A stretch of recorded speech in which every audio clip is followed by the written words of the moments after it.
अस्सलामु अलैकुम रहमतुल्लाहि व बरकातुहू। अगर कोई शख्स 4 रकत वाली या 2 रकत वाली नमाज़ फ़र्ज़ अदा कर रहा है, यानी कि फ़जर के 2 फ़र्ज़ पढ़ रहा है या ज़ोहर की 4 रकतों वाले फ़र्ज़ अदा कर रहा है या मग़रिब के 3 फ़र्ज़ अदा कर रहा है, तो 2 फ़र्ज़ों के बाद अत्तहियात में बैठना था, तो फ़जर की वक्त वो नहीं बैठा, तीसरी रकत के लिए खड़ा हो गया। जब तीसरी रकत के लिए खड़ा हो गया, अब उसे याद आ गया है, तो अब उसे चाहिए कि वो बैठ जाए और बैठकर अत्तहियात पढ़े और सजदा सहव करे, इसकी नमाज़ हो जाएगी।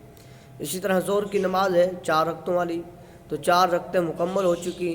अब इसने बैठना था आखिरी कायदे में, नहीं बैठा, खड़ा हो गया। तो जो अब खड़ा हो गया है, अब इसे याद आ गया कि ये तो मैं 5वीं रकत के लिए खड़ा हो गया हूँ, तो अभी तक इसने सजदा नहीं किया, तो इसे चाहिए वो 5वीं रकत से नीचे बैठ जाए और अत्तहियात में बैठेगा और सजदा सहव करेगा, नमाज हो जाएगी। इसी तरह मग़रिब के 3 फ़र्ज़ हैं, तो 3 फ़र्ज़ों के बाद बैठना था, आखिरी कायदा फ़र्ज़ था, लेकिन नहीं बैठा, भूल गया, तीसरी रकत के लिए चौथी रकत के लिए खड़ा हो गया। तो अब इसे खड़ा हुआ क़याम में, तो इसे याद आया कि ये तो मेरी चौथी रकत हो गई, 3 रकतें थी।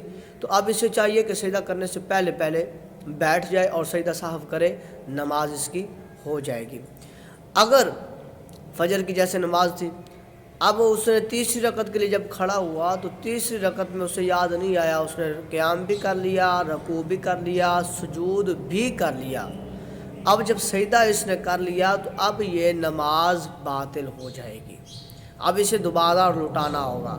इसी तरह ज़ोहर की पढ़ रहा था, तो 4 रकतों के बाद 5वीं रकत उसने मुकम्मल कर ली, उसका सजदा कर लिया, तो अब इसकी ये नमाज बातिल होगी, इसे दोबारा लौटाना होगा। इसी तरह मग़रिब की थी, 3 रकतें उसने मुकम्मल कर ली, चौथी रकत इसने पढ़ ली, उसका क़याम भी कर लिया, रुकू भी कर लिया, सजदा भी कर लिया, फिर याद आया कि ये तो 4 रकतें होगी, तो अब ये नमाज बातिल हो जाएगी, इसको दोबारा लौटाना होगा।